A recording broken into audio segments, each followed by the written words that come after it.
Any additional comments? Are there other comments? Discussion before we vote? When you vote, I can give you my reasons for my vote at that time. Is that correct? You can, but Or would you rather? I would rather you give them now. Okay, let me give you my reasons for my vote.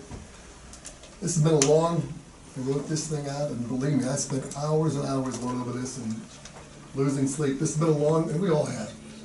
I want to thank Capital Investments, Greg Fasaro, David, Christian, John, Fran Barrett.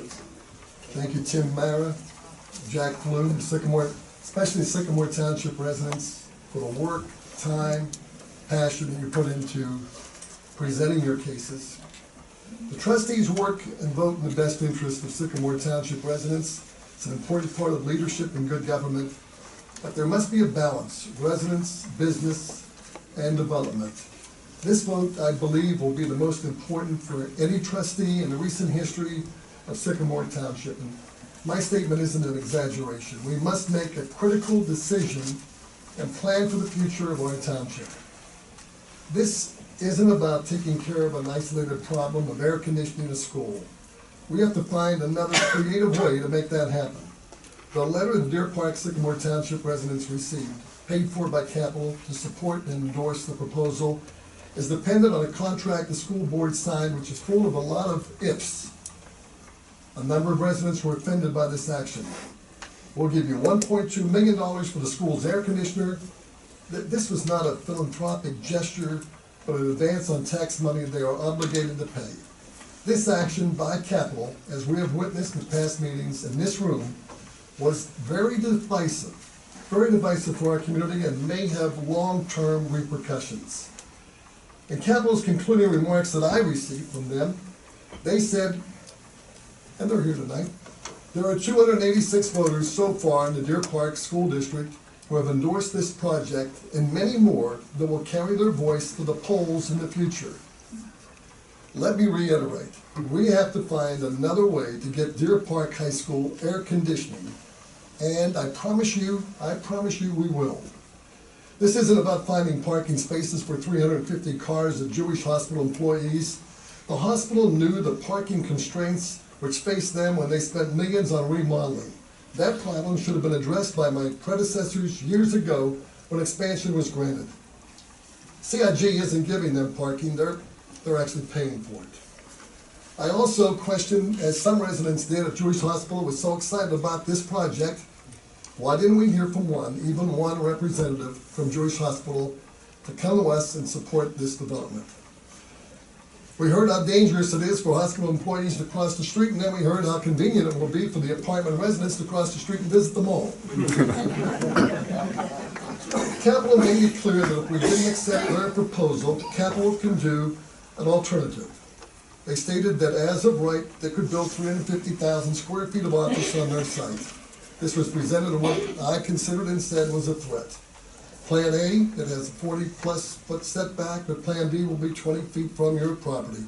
This would only require building permits, as we've discussed, no zoning or trustee votes. If you don't accept Plan A, 40 feet from your house, I'm going to put up a 4-story building 20 feet next to your house.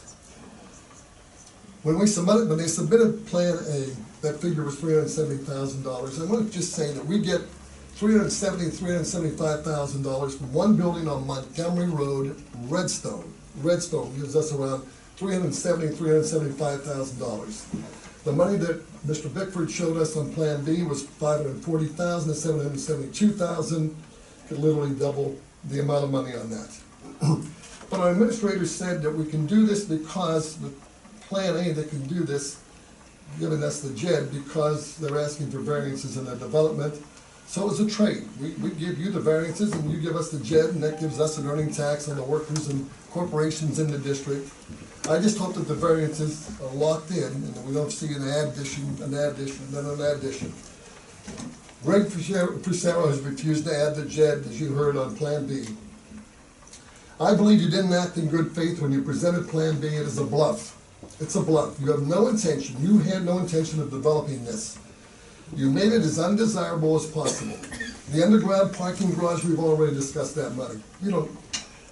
you could probably pay for it with that kind of money, but that cost would be a bad business decision. I don't know why you presented this, except maybe to take the attention away from the magnitude of Plan A. The residents have been open to a reasonable proposal that is less dense and has more green space.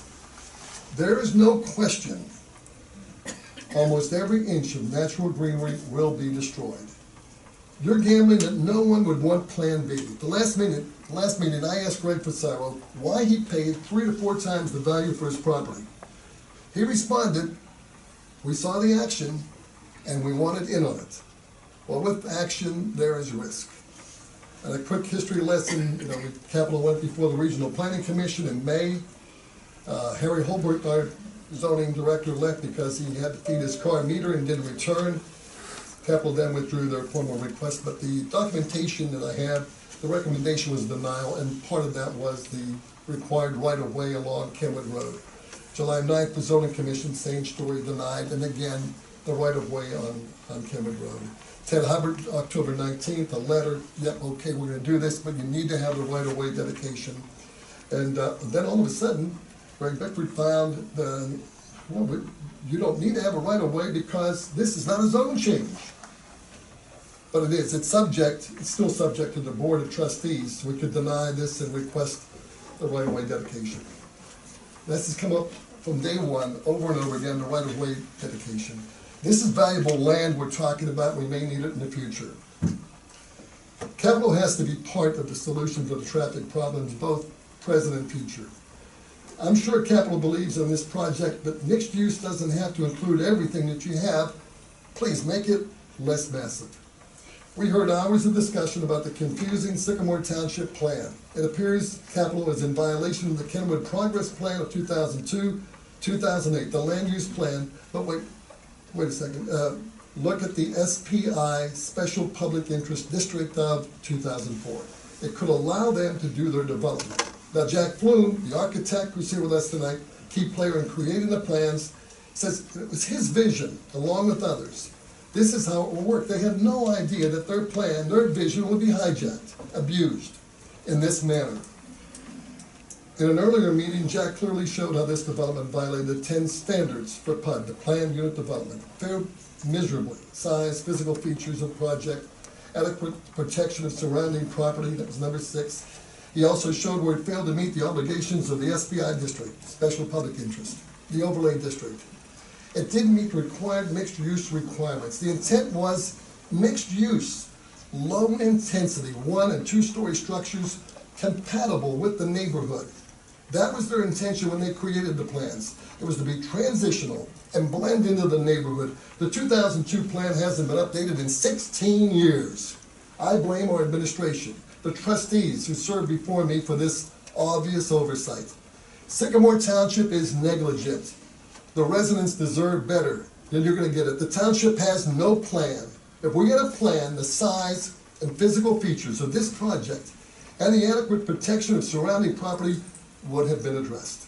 Perhaps if we had an economic developer, an economic development director like Anderson and Green Township, this would not have happened. We are vulnerable. We have to be cognizant of this project. This corridor isn't invincible. We must protect the corridor and our crown jewel, the Kenwood Mall. We must think about the consequences. There's one word, massive. Massive. At our first meeting, you heard a number of people speak in favor of Capital's development. The majority, we're in the business. We had a builder, we had a renter, we had a developer. Of course you've heard from developers. They want this. They are salivating at the chance to come to Sycamore Township because we will have set a precedent. There are a number of projects that are real. They're going to happen, including our own Taco Bell site on Montgomery Road. But understand this, once this is approved, at this massive size, we set a precedent. There are a number of lawyers here tonight, Tom James Zerd, Doug Miller. Hey, if you don't allow me to do this, you trustees don't allow me to do this over here on this property, well, you know what's going to happen. We'll go to court. It's simply too large, too intense, and too massive. The Capital Investment Group gave me in written form this. Your charge is, if property is included in this overlay, then it is expected that high density is anticipated because of the permitted uses.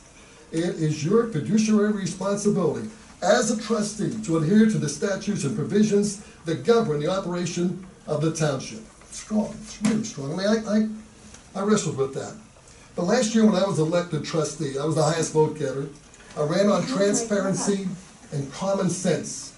My common sense tells me, because of the massive density of this development, you've created the problems. We've heard the term, this is mixed use, transitional, so that it blends into the neighborhood.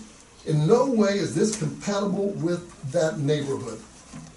For the benefit of my fellow trustees, because the site is within the Special Public Interest Overlay District, Sycamore Township may, and I'm right from the book, but it is not obligated, we may, but it is not obligated to vary the use of regulations in order to accommodate unified development and to promote the purposes of specific planned districts, compliance with those zoning regulations. In other words, it's up to the three of us, the trustees, to determine whether approval of the development is appropriate at the particular location and in the particular manner proposed. As trustees, Tom, Denny, and I can exercise our authority to develop this. Trustees, the residents, trustees, trust. They trust us. We have an obligation. You've heard the letters SPI over and over again. Capital's Development is in an SPI district, and that is why they can do this project. Does everyone know in this room what SPI stands for? Okay, it means special public interest. Special public interest. As I've reviewed this, hundreds and hundreds of pages of reports from everybody, both sides, I don't see special public interest. What I see being applied here is special private interest. Special private interest. During these meetings, I've asked for several things. Sycamore Township waived the right-of-way dedication on Kenwood Road. You gave us 8 feet. I asked Greg Fasero, it would be a nice gesture if you volunteered to follow the dedication of the right-of-way for the full amount. Greg Fasero said, no. I asked you to increase the setback on Plan B from 20 feet to 40 to 45 feet and be more neighbor-friendly. You said, no.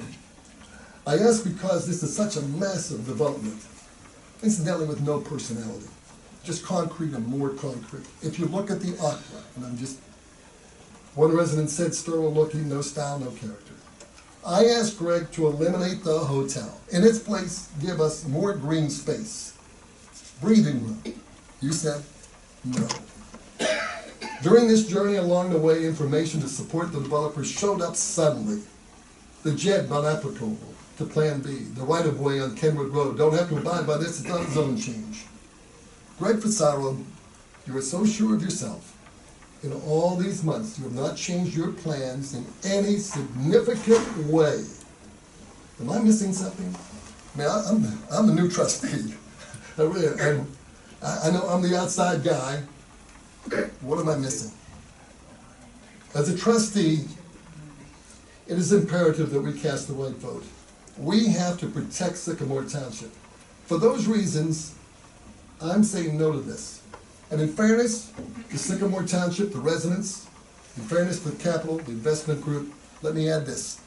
It only takes 2 of the 3 of us to vote yes to approve this tonight. But please hear me. Please hear me.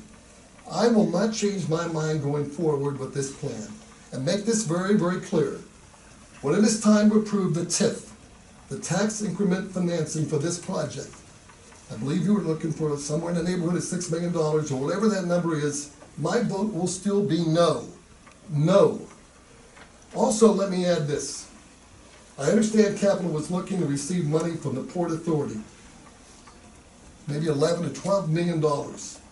According to the Ohio Revised Code 5709-73, 5709-74 of the Ohio TIF legislation, if the port is the issuer of the bonds, trustees must unanimously agree. Part B and C, a board of trustees by unanimous vote may adopt the resolution. I repeat, my vote on this will also be no. So thank you.